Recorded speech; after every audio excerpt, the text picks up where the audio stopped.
Aquí hacemos freestyle para que se respete. Yo soy su general, usted aquí es mi cadete. Tranquilo hermano, así las reflexiones. Manos al piso y hágame las flexiones. Porque en estos momentos este hijo de perra no se mete al ejército pues no te da guerra. Oye tranquilo, ese no es el tema, pero yo soy general y me llevo todos los emblemas. Oye, yo sí te voy a hablar del tema en estos momentos porque yo soy un general. Sabes que te voy a clavar toda la flema y escucha como a mí me sale fenomenal. Yo lo hago métrico, mejor vete al ejército que en estos momentos a la guerra te vas al médico.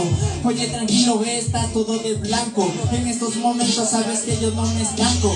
Sabes que yo te hablo de academia militar, la guerra. Y ahora tú quedas cual trinchera, quedas hecho huecos. En esto yo los pliegos que en estos momentos sabes que quedan todos los huesos. Sabes tranquilo, te lo digo hermano, este no va a la academia militar porque le cortan el guango.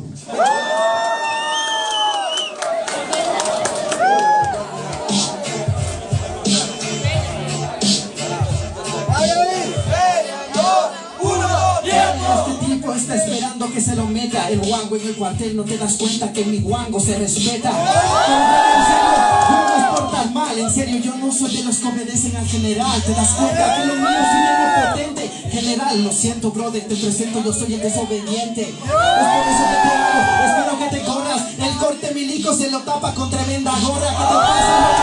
En serio, en esto yo no fallo. Te juro que con esta bomba yo te estallo. Si fuera una metralla, con esa yo te metrallo. En elecciones segurito que votaste por Paco Moncayo. Lamentablemente ese voto no te funcionó. Pero dale, ya te digo, te reviento con mi voz. Ahora ese eres milico, entonces para patos un 2. Tú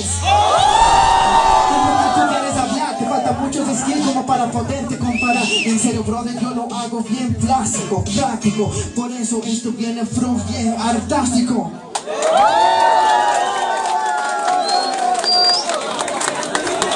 Un fuerte aplauso, esta batalla está subiendo de nivel cada vez más. Un fuerte aplauso, un fuerte aplauso. El que pasa la siguiente ronda de Zumba y un fuerte aplauso.